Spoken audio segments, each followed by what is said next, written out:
beginning, humanity has yearned to understand itself and its relationship with its Creator.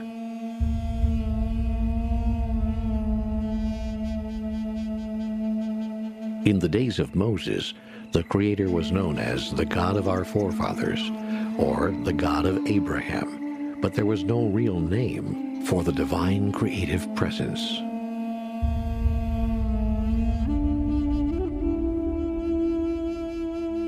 Then one day, Moses, who was just a poor shepherd, came upon a burning bush, and yet the fire did not consume the bush. A voice spoke to him, saying that he must go unto the Pharaoh Ramses and demand the release of the Israelite slaves. When Moses asked who he should say sent him, God said, "I am that I am." For the first time in history, God had a name.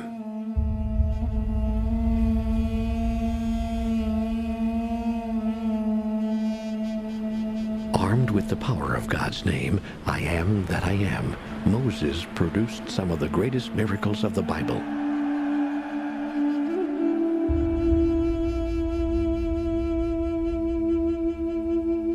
Religious authorities, recognizing the name's awesome power, declared that uttering it was the highest blasphemy. And so its strength was unrealized, misinterpreted, and misunderstood.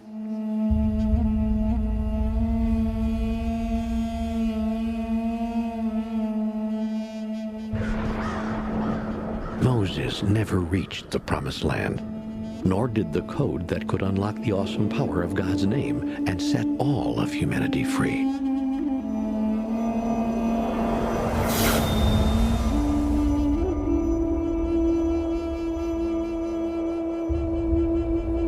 A code that could set humanity free. It may seem impossible, but Moses learned something from God that day that changed the world. In fact, we still talk about the miracles he produced. When God gave Moses the name, I am that I am, there was a simple code that went with it that unlocked the true power and meaning of the words. But then the name of God was banned, and uttering it was sometimes even punishable with death. And so the code was lost. A code is a system of letters, numbers, or symbols that communicates information when converted into normal language. If the Moses Code could unlock the power of God's name today, is it possible that we would have the power to create miracles just like Moses did 3,500 years ago? For the first time, world-renowned scholars, psychologists, and philosophers will reveal the Moses Code and how you can harness its energy to change your life. Today we have the power to destroy the world many times over, but the Moses Code unleashes a new kind of power, one that creates worlds and helps us fulfill our individual and collective destiny. Incredibly, the Moses Code is far simpler than you may have imagined. Most of us were taught that the name given to Moses was, I am that I am. That doesn't make sense without the code. In reality, the name was much simpler. The Moses Code is a common symbol, something that we see and experience every day. The Moses Code is a comma. The Moses Code is a comma? A comma. I don't think so. I am that I am with a comma. We're not saying that the Moses Code is a comma. We're saying the Moses Code needs a comma. I am that. Comma. I am. The very name of God, I am that I am, has intrigued me for many, many years. When I was a child, I was told this by the adults around me. I am that I am, saith the Lord. And I thought, what in the world does that mean? I am that I am. Then one day a spiritual teacher said to me, I want you to change your life in 24 hours. I want you to walk down the street for 60 minutes today, and I want you to look at everything you see, and I want you to identify personally with that, whatever it is, the grass, the flowers, other people, the wino, the rich person driving by, the chauffeur-driven Cadillac, whatever it is. Just look at it and say, I am that. And so I did that. I walked down the street. I was with a friend, and I was saying in my mind, I am that, I am that, I am that. Whatever I looked at, if I saw violence on a TV screen, I am that. If I saw something beautiful happening in the park between a mother and a daughter, I am that. I was just saying that to myself and allowing myself to identify with all that is. And the friend that I was with looked at me and said, "What are you doing?" And I said, "Oh, I'm just saying I am that." She said to me, "No, you're not that. You're not that. You're you." I said, "No, I am that. You don't understand. I really am that." She says, "No, you're you. You're really mixed up in your head." I said, "Listen to me. I am that. I am." And then I said, "Oh my God, did you hear what I just said? I just said, I am that. I am." The great name of God, I am that I am, has been misunderstood from the beginning of time. It's simply God's simple way, God's very human way of saying an enormous truth. I am that. I am. This is the presence of God saying, I am that. Everywhere you see me. People used to say God is in everything. Really, everything is in God. God isn't just saying that I created that. God is this field, this presence that is everywhere in its fullness. God is saying, I am that. I am that. I am that person. I am that. I am that experience. I am that. I am every that there is. Many of us are still stuck at kind of a fifth grade idea of God. And so we have, I am that I am is this man in the sky with a white flowing beard and these big long flowing robes. God made us in its image, and we've been trying to return the favor ever since, meaning that we've made God in a man's image. And this I am that I am is out there, ready to decide capriciously whether to bless us or punish us for certain things. Now, of course, God can't be jealous because God's the only game in town. God is infinite, omnipresent, omnipotent, omniscient, so there's nothing for God to be jealous of. So that was a primitive mindset, projecting human emotions onto forces they didn't understand. And we project that presence outward instead of having a relationship with that presence inwardly. If God actually is each one of us, then that would mean that each one of us is an embodiment of God. If that's true, then what would the possibilities be? What could we create? So we're walking to the wall now, where we're going to join thousands of other people encircling the entire old city of Jerusalem. But before we go there, we're going to explore 3 keys for unlocking the experience of being an embodiment of God, actually feeling it in our bodies. And we're going to use 3 letters to do that, G-O-D, to help make it easier for us to remember. When these keys are applied to our lives, then we'll be able to turn that simple comma into one of the most transformative tools in history. The first key for experiencing ourselves as an embodiment of God is giving. We've all heard that it's better to give than to receive, but is that really true? And how can we give if we don't have enough ourselves? Mystics and saints like St. Francis said that it is in giving that we receive. Is that just a nice spiritual slogan? Well, it really only comes down to one idea that's pretty far out. That which we give to others, that which we give to the world, we give to ourselves. So whatever one wants to experience in one's own life, one chooses to give away. Now, of course, the thought is, how can I give it away if I don't have it? Because the reason I'm trying to draw it to me is because I don't have it.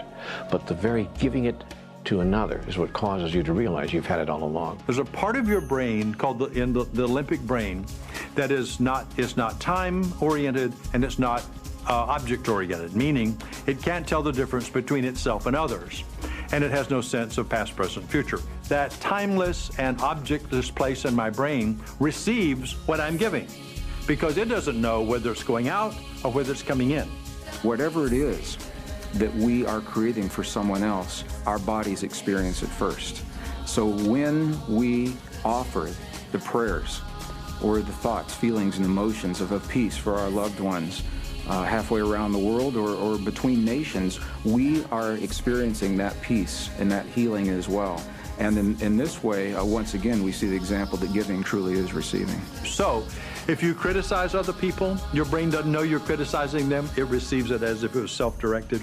If you care for and give to another person, that part of the brain doesn't know which way it's going, so it always receives. The brain always receives as a gift to itself what is given to another person. We don't even have physical contact anymore. We don't look at each other because of technology. We barely see each other face to face. So we're missing that connection also. Make that connection. Give back to someone. Let that person cut in line. Let that person in traffic. And I'm telling you, it just keeps, it'll flow, and you'll feel better for it. That there's a dimension about who we are, that as a result of giving, that's the only way we make that connection. That's why my favorite book says, the greatest among you will be your servant. A servant is a giver. I think service is misunderstood in our culture because we confuse service with servitude or servant, which to the ego is offensive, it's demeaning, it's like but there is a saying, and I always have used it, to serve is to rule. To be able to be of genuine service really allows you to feel that your energy and your efforts make a difference. September 2001, I was in New York. I awoke to the news, and my friend that I was staying with, Doug, we went to the roof of his apartment building and watched the World Trade Center crumble. And both of us simultaneously looked at each other and said, we have to go down there right now. We were literally running against the current of people that were rushing out of the scene. We were running into the scene. Doug works in the media, so he had media badges that allowed us to get beyond barricades that were just being set up by local police. There was still no support system for these firefighters and these rescue workers. So it became a real necessity that we find food and water really fast. So we actually, with the support of a couple of NYPD police officers, we started looting all the nearby delis and supermarkets. And we had turkey meats, and we had the finest of New York delis meats and everything. After a while, it became clear that there was just one food that all the rescue workers wanted, and that was peanut butter and jelly sandwiches. And I later realized that it was because it was comfort food. And it was the first area where they actually did the first roll call. The fire chief stood up on top of one of the crushed fire trucks. There were probably 400 names that he called off, and at least half of them were not present. As the reality set in with all of the firefighters around, that they were not present because they were not alive. They were in the building. They started to literally crumble like dominoes all around us. They fell to their knees, they sat on curbs, and these big hardened men were just in tears. The earth movers came in to clear the way for all of the rescue vehicles, and Wall Street was lined with fine automobiles, so the only way to move them was to literally push them over with these earth movers. They just flipped the cars one at a time, all the way down the road, flipping cars out of the way. And I watched these material items go from being this beautiful car that I was drilling over to just being trash in seconds. We watched them, we just stood there, you know, like 12 guys going, oh my God, how can they do that? But then it became really clear to me that it's like, that was so irrelevant to the task of finding people alive that all of the material world was just garbage at that point. It didn't matter. I had suited up, you know, rescue workers' uniform, basically, with the respirator and everything on. And this actually ended up becoming my pass to get into the ground zero, where it was nothing but qualified rescue workers. And here I was, just a civilian with really no qualification to be there. So the first victim that was found was this little man in a suit, and he had been completely crushed and disfigured under a fire truck. And I stood there looking at him and imagining what his story must have been, that he likely hid under the thing that felt the most secure, like a fire truck. Do you know what I mean? He probably crawled under that fire truck as debris was falling, only to be crushed under that fire truck when that entire rig was crushed upon him. And so that was really the first sobering moment of, wow, okay, this is what we're here for, and this is what we're going to witness, and am I up for it? And you know, I didn't really even have to think about it. It was just a yes. We have to understand that when we perform service for others, we're not really doing that. I mean, it looks like in the illusion that we're doing that we are serving others, but the truth is there's no one else to serve but the self. There's nothing going on in the world except self-service. The more you give, the more you receive. But the desire to give is not strictly for getting in return. You know, there's not this intellectual thought of, okay, well, I'm going to give to you, you, and you, because if I do, then maybe I'll get something. Most of us operate in that mode already. Moses didn't do that. He just gave and received and served. We want to give as God gives, without expectations, without wanting anything in return, just to connect with another person, to serve in the grandest way. Greatness is your capacity and your willingness to be of service. Service to what? Service to love, service to peace, service to beauty, service to God, service to joy. I think that when we do that, when we take our attention off all of our problems and all of our circumstances, and we put it on somebody else, it's the thought of doing that that allows us to lose track of ourselves and lose track of our problems, and that's an act of creation. Recently, I was inspired by my own son, Bo, who was having a bar mitzvah, and the rabbi explained to him that the mitzvah was really in the stretch, going beyond what he felt comfortable doing. What kind of challenges do you feel like you faced and that you had to overcome to do this great mitzvah? I'm giving away all my money, so that's always hard. What kind of project are you going to do? I'm raising money to build a school in a poor part of Uganda. He decided that he would build a school. An entire school? Yeah, a 7-room schoolhouse. And donate 100% of his money. So Moses did exactly the same thing you're doing, Bo. He left his comfort zone to do something good for people that desperately needed it. The village where Bo's project is going to be built is called Chikoiro. And the difference between a child going to school and not going to school is really the difference between life and death for many children. It says, Bo, I've decided to put my money towards the school. We've received money from over 500 people. That's great. How old is she? She's only 12. That's weird. No, I think that's beautiful. I know. That's awesome.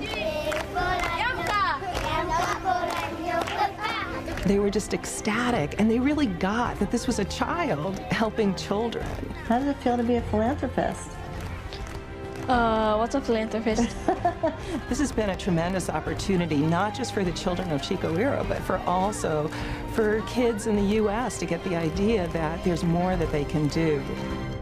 There are some people that don't have the capacity to receive the good that wants to come into their life, and they end up becoming martyrs. They end up burning themselves out because they give, but they never replenish themselves through being available to the presence, expressing through them through receptivity. The couples who proceed slowly in therapy, the couples who seem to never get there, and no matter what happens in the relationship, they just don't, quote, really improve, have what we call a defense against receiving. They have no receptors for letting stuff in, not only letting love in, but letting compliments in, letting positive statements in, letting appreciation in. To surrender yourself enough to be able to receive, first from God, the Holy Spirit, and then from those around you, I think is one of the most sacred acts that we perform. The complete whole state is an individual that gives with ease and with grace. They're here to give, to share their gifts, their time, their talents, their capacities, while at the same time they're in tune with the fundamental order of existence, their real being, and they're receptive to this flow through them. They can receive love. They can receive intuitive hits. They can receive wisdom and guidance. They can receive the beauty that is everywhere. So there's a complete cycle, and ultimately giving and receiving are one. Most of us have heard prophets and sages and enlightened beings say that we're all one. But we look out at the world and we see separation everywhere, so how can that be true? Does that mean that I'm one with Jack the Ripper as well as Mother Teresa? Does that mean that I'm one with you? Are these just airy-fairy ideas, or could this be the next step in all of us realizing that we're actually an embodiment of God?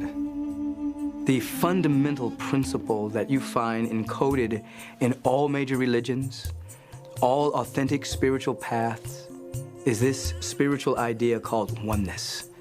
That we are at one with life, we're at one with the presence of God, we're at one with each other. We find that in all the traditions. Hear, O Israel, the Lord our God is one. One presence, one power. The Atman, the Buddha nature, the Christed one. It's in quantum physics. Rupert Sheldrake, the unified field, one presence everywhere. This oftentimes doesn't seem to square with physical evidence. primarily because the average individual sees the world through the filter of a sense of separation. They see the world through their senses. And if you're more in the ego, then you're going to sense survival fear, this angst that you've got to get yours, that it's all about getting. Through spiritual practices, you go beyond the sensory realm and you enter into a field where you see, not with eyesight, but with insight, that everything is connected. The scientists, the quantum scientists would call it a unified field that is everywhere in its fullness, that is undivided. That's what being awake means, is to say, well, I'm dancing in this illusion of separateness, but I'm not separate. For once an individual is broken through, then all the things on the surface that seem separate begin to work together for our good, because we're now in tune with everything on the invisible level. So you end up working not harder, but you end up working a lot cleaner, a lot easier, because you're in tune with all of life. So you're not trying to make something happen on the surface, you're trying to make something welcome on the invisible side of life. So oneness is the primary principle. It's the linchpin of power. We're at one with God, one with love, one with life, one with all the power that there is. Until we're willing to embrace the totality of our humanity and our divinity, we can never be in oneness, because we're taught to say, I'm not that.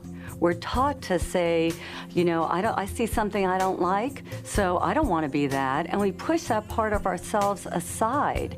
And at times, all of us, including myself, at times find it hard to be at one with someone or someones that either don't agree with us or that have values that would be we believe to be totally destructive. These days, I'm having a lot of trouble with phony people. And I can see that I don't like that part of myself, that I'm always searching for ways to be more authentic and more real and show more of myself, even as a teacher.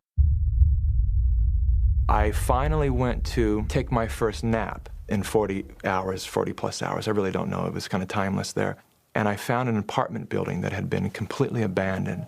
And so I went into the lobby of this apartment building, and I found a couch, and I dusted it off, and I laid down on the couch with my face against the back of the couch, and I cuddled up, and I bundled up, and probably about a half hour into my sleepless nap, I could feel the little man, the first victim that we found, the little man in the suit.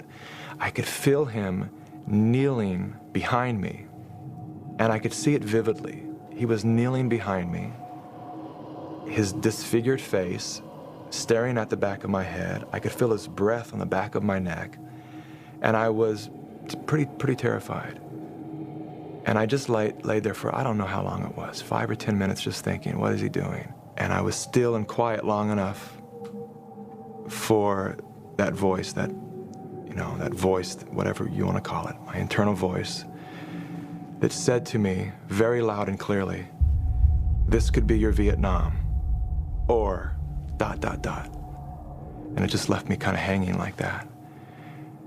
I didn't know what the ... was, but I knew what the this could be your Vietnam meant. Having grown up, seeing all of the ex-vets with all of their drama that they've brought back from the war and their flashbacks, having just had my first Ground Zero flashback, I knew that this could be something that could stay with me that way for the rest of my life, and it could probably trouble my future. And I knew that the answer to the or was back out on the rebel. So I got up and I suited up again, and I put my mask on, and I walked around the building, and as I rounded the corner, they had put up a new work light, and it was this very bright, brilliant light. And everything just seemed so bright and so brilliant that I was like just struck. And I just looked around at all these people, and everything just instantly appeared different to me. And I stood there with tears in my eyes. It felt like the world was in slow motion. I was watching people go by, and all I could see was just spirits crossing and spirits working and chain gangs of spirits. And it was so clear to me that everything was interconnected, and it was all one big body of God. Everybody had dropped their egos, they had dropped their identities, they had dropped their rank, and they were working together for the greater good of all. And I was so lit up with possibility for humankind of what it can be like when we all are working together in this way. And I could really get beyond concept what oneness was. Knowing that the entire world was experiencing what it was experiencing, all the separation and fear and chaos that was going on in the world, here I was standing there experiencing the greatest bliss and beauty of my life. And I remember just wishing that the world could see this situation through my eyes. When I first decided to be on this spiritual journey, I was really looking to become a better me. And my sister always told me that I was angry and I was selfish and self-absorbed and these whole list of characteristics that I didn't want to be. So I started working on becoming this nice person. And I learned how to talk in a nice voice. And I learned how to give things away that I had if you wanted them. I did all these things. And then I went to a seminar one day, and I'm standing there and everybody's looking at me. In the middle of this seminar, this woman shouts out, "You're a bitch." And I thought, well, I know that. How does she know? And she said to me, "Let me ask you something, Debbie. If you were remodeling a house and you were 6 weeks late and $20,000 over budget, do you think it might help to be a little bitchy?" And all of a sudden, a light went on, because I thought if I just got rid of all my bad qualities, and believe me, I have plenty, that somehow that would make me a good person. The piece I was missing is that every dark quality of mine came bearing gifts. And you can go down the list. Things that we see that are very negative oftentimes have the effect of taking us to the next stage of our evolution. You take somebody like a George Bush, he was an evolutionary trigger. He's galvanized the peace movement, parts of the peace movement that had never spoken to each other in many years, since the 60s. He comes along with a war ethic and a preemptive strike war ethic. Peace movement starts talking. So he actually was a very positive force for the evolution of many positive things on the planet. See, if I want to grow and evolve spiritually, I have to take my projection off of them and own and embrace that part of myself. We have to be lovers of humanity. We have to be lovers of ourselves, and even seek to love that which our ego or our mental perception would say, you know what, I can't love that. I'm a phony bitch. Now the question is, how am I going to love myself being a phony bitch? Go within and embrace it anyway. And even as I say this, they're probably going to bleep me out, because nobody can bear that they might be a phony bitch. So then they've got to shut me down, and we all have to pretend like we're not that. People get confused in this conversation because they'll say, well, I'm not a murderer, or I'm not a rapist. But I would say, find out what kind of person would be a murderer. What kind of person would be a rapist? Those are the questions that we must ask ourselves, because maybe a rapist would be somebody who's wounded or sick. We all have a wounded part of ourselves. We all have a sick part of ourselves. We all have a twisted part of ourselves. And even though we'd like to fit into the ego's ideal of being a perfect human being, we're not. We're all that there is. And when we can open our hearts and have compassion for the part of us that might murder, we have no idea that if we're capable of that, especially if we're living and watching this film. But maybe in the right or wrong circumstances, we are all capable of anything. The most beautiful, glorious act of greatness, and what we would consider one of the most horrible crimes against humanity. And when we embrace all of ourselves, knowing that we're both human and that we are divine, well, voila, all of a sudden you have a whole human being, and what you feel is oneness. I was married to a woman who was in so many ways the embodiment of all the things we're talking about. Linda has always been such an inspiration for me, and I know for so many other people, because of her kindness and her beauty. When my daughter and I were in Minnesota with family, we woke up the next morning to hear that 2 men had broken into her apartment and had killed her. the anger and the grief and the profound sadness for me was overwhelming. My daughter and I and a couple of others, we were talking and crying. It was very late at night, and my cell phone was beeping because the battery was wearing down. And so I just hit the button to turn the power off, but for the first time it didn't go off. Something very different happened. And the one and only picture that I had of Linda on my phone flashed full screen and froze there, and we felt her so profoundly connected with us.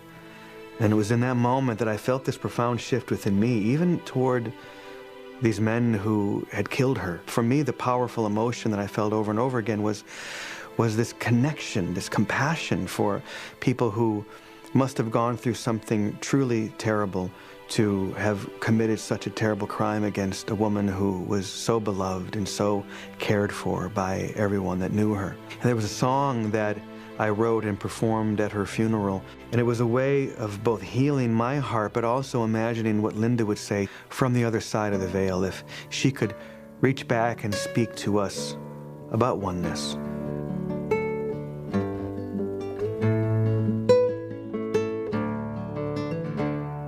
And if ever you forget me, just call me by my name, and my soul, it will answer time and time again.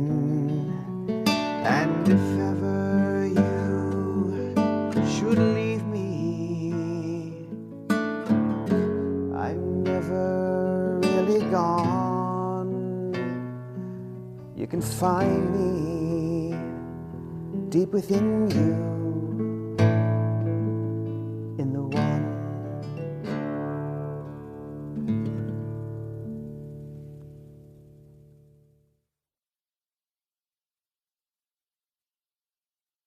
If you have a spiritual practice, when those insights occur, they integrate into your way of living. They don't wipe you out, nor do they just fade into the recesses of memory as to a wonderful moment you once had. Integrates into you. And that sense of oneness and unity becomes more real than anything.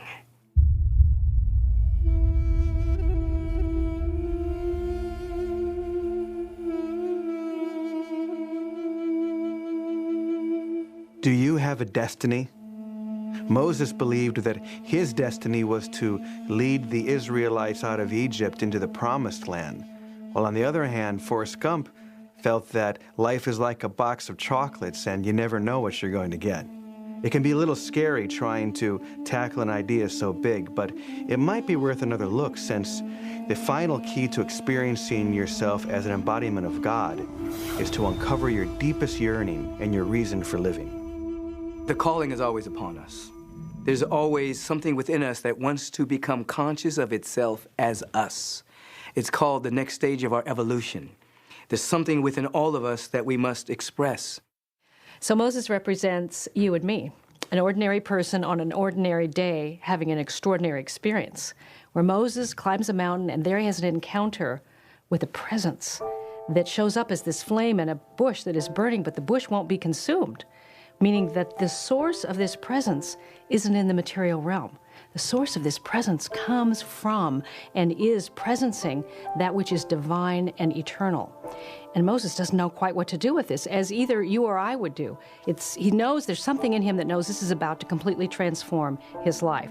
Now, I consider myself a fairly spiritual person. But if I was sitting here today and the bush were to start burning, in my mind, I'd go get the fire extinguisher. The bush is always glowing. I had an opportunity to be with a powerful shaman in Africa a few years ago, and we were traveling at night, and I was kind of stumbling, and they were just walking through the jungle like it was daylight. And we went out to a clearing and had this very powerful experience out there, and after the experience, everything was lit up. Everything was aglow with this fire. The leaves were on fire, the ground was on fire, everything was aglow. And I was aware that these individuals that were taking me through the jungle, they were seeing like this. They had this night vision that allowed them to see the luminosity from all of nature. And in that instant, I had the same thing. I had that kind of a spiritual night vision that allowed me to see that everything was ablaze with the Spirit of God. And I thought about Moses seeing the burning bush. At that moment, he was in transcendent awareness, that he could see clearly that God is everywhere and everything is aglow with this fire, this power, and this presence. Moses was having a good day. When Moses asks the bush, asks this flame, asks this presence, "Who are you?" he hears, "I am that I am." And we don't know whether the conversation is actually audible in human terms or it's a transmission from the knower that is everywhere present into his heart. But nevertheless, this communication says something. And the communication is this: there is a journey that you are to take. Joseph Campbell would later call that the hero's journey. That there's a journey that is for each one of us to take, that takes us from our local, temporal, egoistic point of view or self to an understanding, a person of destiny, a person of wholeness and completeness, and that journey is the Moses journey. Moses didn't think he was worthy, and so that unworthiness combined with willingness provided a space for the presence of God to come through, because Moses wasn't blocking God out with his ego. So the rest of the story is both a literal story, a historic story, but it's also a meta story. It's a story of you and the story of me. And all the characters in that story are parts of ourselves. So Moses is then told that he must go and free the slaves, and he is to take them to the promised land, or to fulfillment, to the land of milk and honey. And he questions, I can't do this. I mean, he stutters, he can't speak well. He's like, who am I to do this? And you and I feel the same way. When a dream, an idea, a calling, something calls to us about make a difference, give something, do something in your local community, do something for the world, do something for your family, do something. And right away we feel like, oh, I'm not up to it. I don't have what is required. I'm not enough for that. I think everyone has to come to grips with the fact that if there's a destiny within all of us, there's something calling all of us, and we are presently not the person that can deliver that destiny. We grow into it as we say yes to it. There's an old statement that God does not call the qualified, God qualifies the called. So that when we answer that call, then the presence qualifies you. It qualified me. I didn't have all of the skills, I didn't have the resources, I didn't have the money, I didn't have the space, didn't have anything. But God qualified me through my yes. So people showed up, resources showed up, buildings showed up, individuals who could catch the vision that I was articulating showed up, and then I changed, I grew. So the person that said yes is not the same person sitting here today. The person that's sitting here today saying yes to the next stage of the vision will not be the person that inherits and articulates and manifests that aspect of the vision. We're constantly evolving and growing and unfolding based on our ability and our willingness and our capacity to say, yes, I'm willing, yes. And so Moses agrees to the journey. And there's that part of us that says yes to our own destiny, that says yes to our purpose as we discover it. And then, of course, comes having to encounter Pharaoh. Not only the historic Pharaoh, but the personal Pharaoh. The personal Pharaoh is our intellect.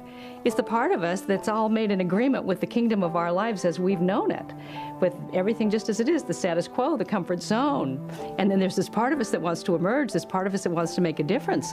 And there's a whole argument that goes on internally about, no, I'm not about to make that change. And ultimately, in this story, which is your story and my story, the hero's journey, the trouble builds up, the trouble gets tougher, things get more and more complicated, and finally, in desperation, Pharaoh says, okay, go ahead, take the people and go.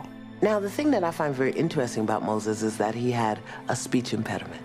We don't know what kind it was, but one might think, why would God choose someone with a speech impediment, let's say a stutter, to deliver 4,000, however many, unruly Israelites into a new way of being? So here they are fussing and arguing among themselves, and Moses with his speech impediment, you would say, why does God have such a sense of humor? And you say, why would he choose Moses? one of the reasons why God could use him is because of his humility. And oftentimes, people that seem that they're lacking something within themselves, they become great vessels and great vehicles for the power of God to express through, because there's nothing to inhibit the flow from expressing through them. Very often we think we have impediments or limitations, and we don't think God can use us, but God will take your limitation and use you and it to deliver somebody else into a new place and a new way of being.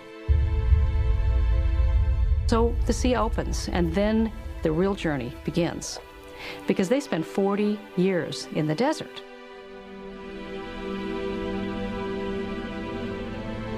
Which is in the Bible and in many of the mystical traditions.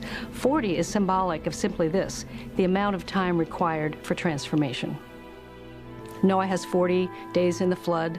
Jesus has 40 days on the Mount of Temptation. Moses has 40 years in the desert. It's the amount of time required for the transformation. And for some of us, this is our 40th moment right now. Watching this right now, we know that this is the moment when the life we've lived is not sufficient to the purpose that we're being called for. I think it's useful for us to understand why the soul came to the body. Now, the soul came into physicality in order that it might experience itself, express itself in the physical world as who it really is, thus to know itself in its own experience. So the fear is that if we identify the I am that I am with the I am that I am, that somehow it makes us pretending to be something we're not being, or taking on something. But what if it's just the opposite?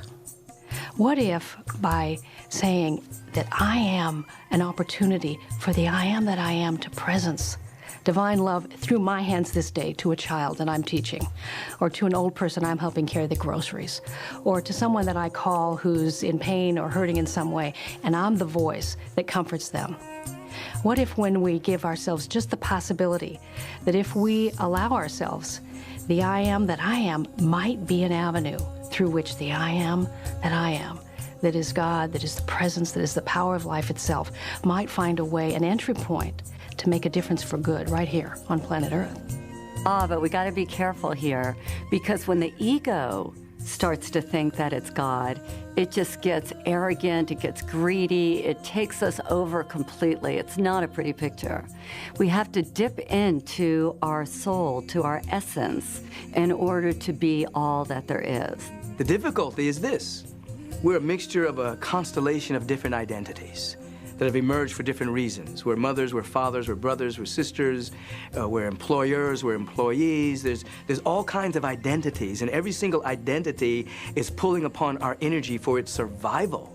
However, there is a central identity, which is the I am presence. There's a central identity which is not in comparison with all other identities or in comparison with anybody else. It's the image and likeness of God. It's a unique configuration of infinite potential, infinite possibility. And within that core identity, it is speaking, it's calling our real name and inviting us to greatness. It's inviting us to be more ourselves. Remember, it's the still small voice. We have to get quiet enough to hear it. And through spiritual practice of prayer, lowly listening, meditation, after a while you're able to tell the difference between the voice of one of the constellation of shifting identities or the true voice that's coming from your soul that wants you to be great. And the definition of greatness is your capacity and your willingness to serve. When we get past survival, when we get past those small-minded things, then the only thing the soul wants to do is to make a difference, to give to humanity. What can I do? There's so much you can do, you can't even believe it. Right at the end of your fingertips is a whole world of your possible creation. And it is ignited, it is inspired, it is embraced, and it is in fact experienced in extraordinary ways the moment you decide to be in service, not just to the world, but to the world of your own creation. When that central voice begins to speak, and it's still and it's small, it's calling you to a greater degree of service, and a greater degree of serving humankind, a greater degree of serving your family, a greater degree of serving everyone you come in contact with. That's one of the ways you can tell the difference between that voice. Is it calling you to serve, or is it calling you just to take care of yourself? If it's calling you just to take care of yourself, it may be coming from the ego.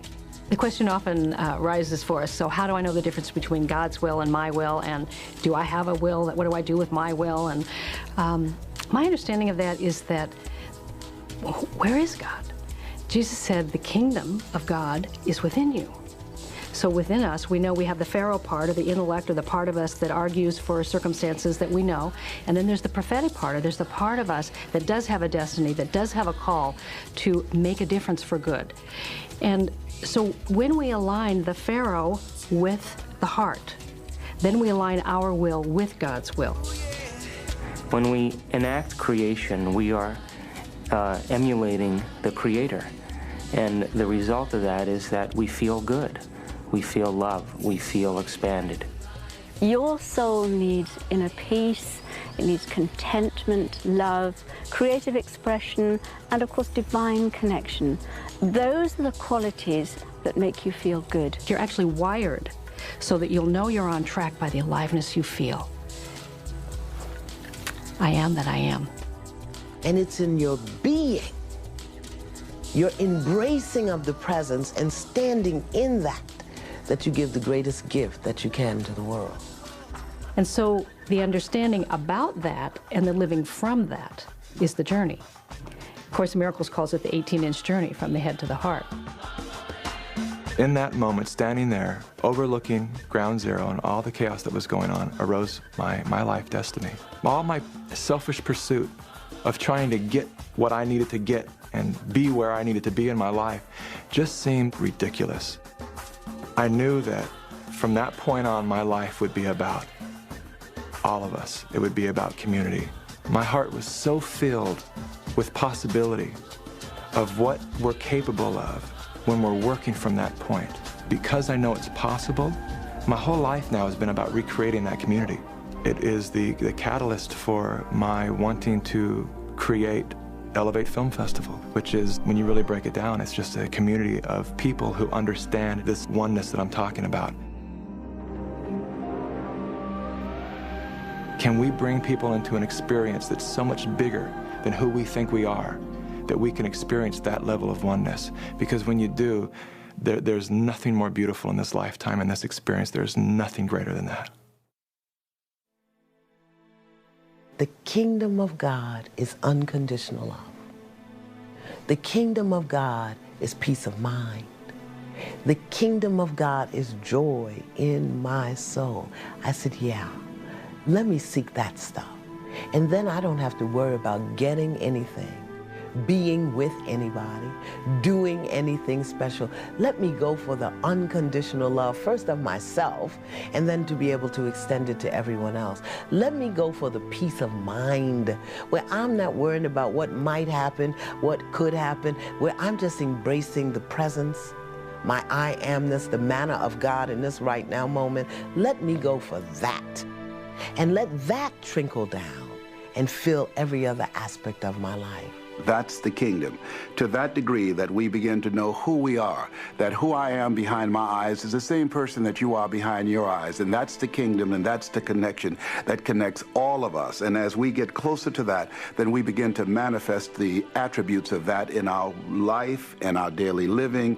So once I really understood what the kingdom was, oh yeah, baby, I want to seek that. So paradoxically, in that moment, while the world was experiencing chaos and confusion and fear, I was standing there experiencing my first true experience with God through giving and the service that I was witness to. I had experienced the oneness, the greatest sense of oneness that I ever knew was possible. And from that arose my destiny. Now that we understand the three keys for experiencing ourselves as an embodiment of God, now it's time for us to consider what we can create from that new experience. If saying and being, I am that I am, really can unlock the power of God within us, the next question is, well, how extensive is that power? Can we move mountains and create miracles like Jesus and Moses? Are these just fantastical ideas, or can they really change the world? I is the creative factor of the universe, and when you add am to it, what you get is the movement of the creative force of the universe. So every time you say I am, you are creating movement. Think of it this way. We say, I am broke. Yes, and that's how you stay. I am lonely. Yes, and that's how you stay. But if we were to begin to use the creative force and energy of that name, I, and the movement of am, to say, I am whole, I am holy, I am complete, I am beautiful, I am gorgeous, I am wealthy, I am, we begin energy moving in our life, and we re-educate our souls. That's all Moses had to do, was to bring that oneness, that creative energy of God, and put an action to it. And Pharaoh had no choice but to back down. He recognized what he was dealing with. He was able to take the I am presence and lift up an entire nation to see who and what they really were and whose they really were. There's actually a way to activate this creative energy through a process that we can practice every day. And the great thing about this process is that it applies to almost every area of our life. And you can remember it with 5 simple words. And guess what the words are? The only thing that changes is what you focus on when you say those words. The first step is to imagine what you want to be, do, or have, and really make sure that it's something that matters. And the second step is to repeat the words, I am that, I am, and allow yourself to expand into that new possibility. So if we want to have a new way of being, we must say it and repeat it time and time and time again. When we repeat things, we encode them in our consciousness. The third step is pretty easy. In fact, you're already doing it. It's to breathe. Controlled breathing centers you, energizes you, and actually amplifies the effect. One way to practice this is to say, I am that, on the out-breath, and then as you breathe in, either think or say the words, I am, like this. I am that. I am. I am that. I am. This simple process takes whatever you're feeling and imagining and projects it out into the world so that you can experience it in your real life. One of the ways I like to support people in doing this is by thinking about the qualities that inspire you, the qualities that you desire. See somebody, maybe you know them or maybe you've read about them, in your awareness. Bring that image of them very close to you, and then just close your eyes and start repeating, I am that, I am. Really allowing yourself to encode that image, that way of being, and those qualities right into yourself. I am the joy I want to experience. I am the peace I want to experience. I am the beauty I want to realize. I am the abundance I want to realize. And through the power of that declaration, through the flow of that kind of energy, it manifests in and as your life. When we talk about manifestation or getting stuff, no, we want 2 cars, 3 houses. You got 1 butt. Why do you need 4 cars? You know what I mean? I could say the same thing about shoes. I've got 2 feet, I've got 80 pairs of shoes. But it's manna to my soul. But manifestation of things is not the same thing as manna, the presence of God that supplies your every need. There's some people that are dominated by the ego, and they try to get. They try to use the principles for acquisitiveness, to get things, and they hoard. And inside, they're very poor people. They may have a lot of stuff, but they're just poor people with a lot of stuff. Advanced students understand that it works exactly the opposite, not to try to magnetize something to us, but to try to bring something through us. Many people say, I just don't know who I am. They don't know their soul. They don't know their soul. And it's great. People think they can reach out, get the cars, the jobs, the best relationships, the money. People get that, and more power to them. But they still say to themselves, I still feel empty. What's missing? You forgot about the soul. And that's really what we want. We want the grace and the majesty and the presence of God to so fill us until it's unspeakable. Because if we can speak it and call it something, we'll try to fix it and change it. So we just want to be. And in that beingness, we have the manna, which is the manifestation of the presence of God. And it's not about a car or a house. it's about the presence of God.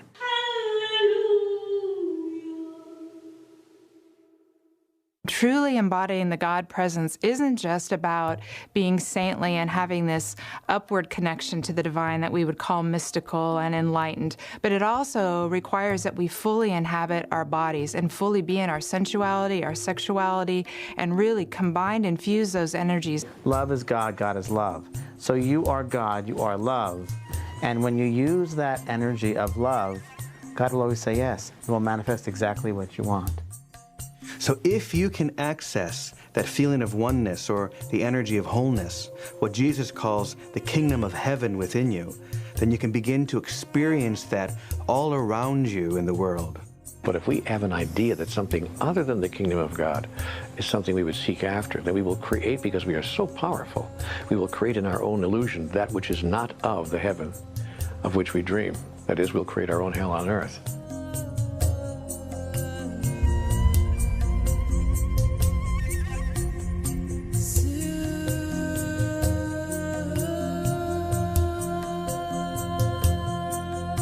Moses and the Code never made it to the Holy Land, and since then Israel has been in constant conflict. Millions have lost their lives due to a misinterpretation of the name of God, and religious factions have been fighting for centuries, ironically, in the name of God. But thousands of people of all races and religions are flying in from all corners of the world, armed with the powerful intent to finally bring peace to the Holy Land by literally embracing the old city of Jerusalem.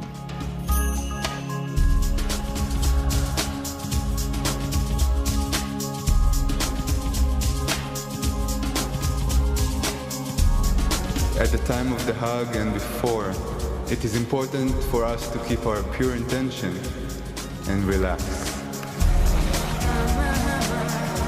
So we're walking to the wall now, where we're going to join thousands of other people encircling the entire old city of Jerusalem. Can you stretch the line?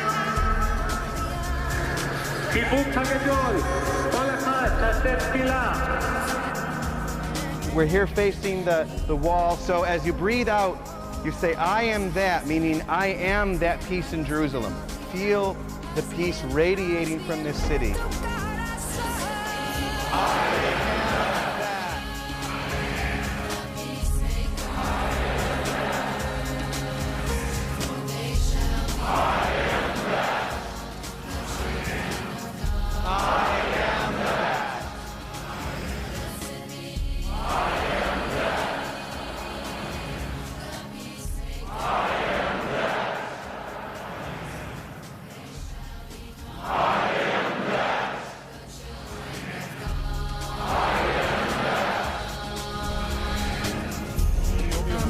שחגגנו ככה בגשם בשבוע שעבר לא מסתיימים.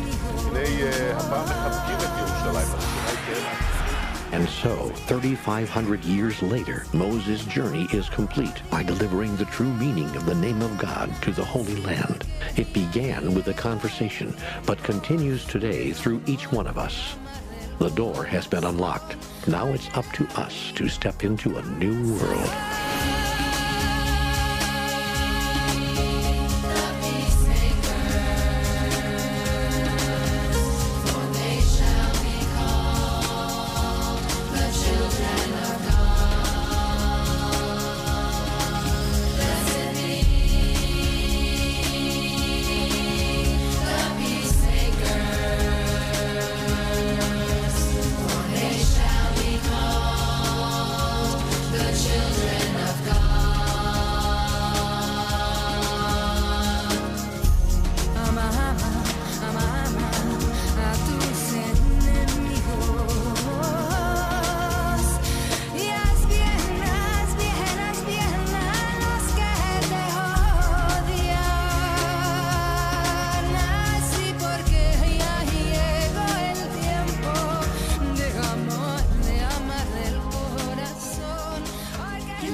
tell you a story, and this one you can repeat.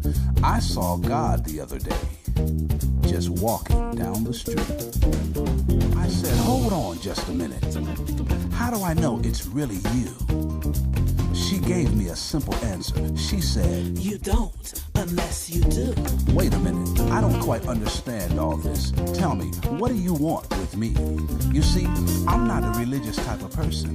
And he said, you don't have to be. She looked like you, he looked like me.